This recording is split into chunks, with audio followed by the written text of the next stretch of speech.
আজকে আমরা আমাদের গ্রামের বাড়িতে ঘুরতে এসেছিলাম।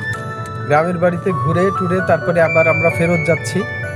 চারিদিকের দৃশ্য অনেক সুন্দর। এই যে আমি কিছুটা দৃশ্য দেখাচ্ছি। আর আমাদের গাড়ির উপরের যে মুনরুফ আছে, মুনরুফ থেকে একদম আকাশ মেঘ সব কিছু দেখা যাচ্ছে। খুব চমৎকার লাগছে। এই যে আমার বাম পাশে হচ্ছে খুব সুন্দর তাল গাছের সারি। তাল গাছের সারির উপরে সূর্যের আলো পড়ার কারণে এক মনোরম দৃশ্যের অবতারণা হয়েছে। আমরা গাড়িতে সবাই আছি। আম্মু একটু হাই দাও তো।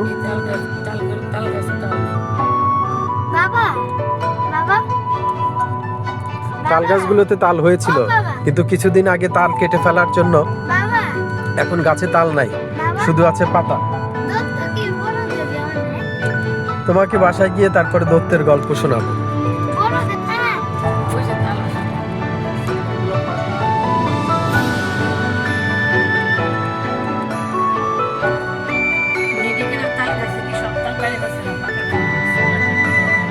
আমরা এসেছিলাম কুমিল্লা আদর্শ সদরের পাশেই পাঁচতুবি ইউনিয়নে।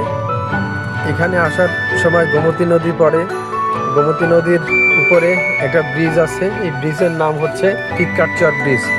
টিটকারচর ব্রিজ পার হয়ে এই পাশে আসলেই হচ্ছে পাঁচতুবি ইউনিয়ন, এবং সেই ইউনিয়নে হচ্ছে আমাদের গ্রামের বাড়ি। আমরা প্রতি সপ্তাহে এই গ্রামের বাড়িতে বেড়াতে আসি।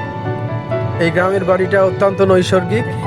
এই বাড়িতে আসার পথে যে রাস্তাটি হচ্ছে দুই পাশে গাছালি দিয়ে ছায়া ঘেরা, খুবই সুন্দর। এই দৃশ্যের কিছু অংশ আমরা আপনাদেরকে দেখাচ্ছি। আমাদের ড্রাইভিং স্টিয়ারিংয়ে বসে আছে আমাদের অত্যন্ত সুদক্ষ ড্রাইভার হচ্ছে রাজু।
আমরা আস্তে আস্তে এখন হচ্ছে টিটকারচর ব্রিজে চলে আসলাম। এই টিটকারচর ব্রিজটা হচ্ছে গোমতী নদীর উপরে অবস্থিত। এই ব্রিজটা শহরের ওই প্রান্তকে এই প্রান্তে পাঁচতুবি ইউনিয়নের সাথে সংযোগ করেছে। বিকেলে একটি বিনোদন কেন্দ্র, এবং এখানে অনেক চটপটি ফুচকা এগুলোর গাড়িগুলো থাকে, এবং এখানে অনেকে ঘুরতে আসে, সময় কাটাতে আসে। এই ব্রিজের দুই পাশের দৃশ্য অত্যন্ত মনোরম।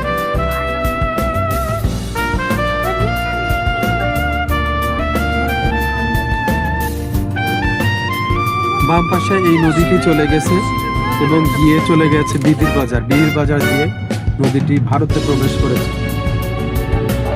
মানে হচ্ছে এই নদীটা হচ্ছে ভারত থেকে বাংলাদেশে এই বিদির বাজার দিয়ে প্রবেশ করেছে।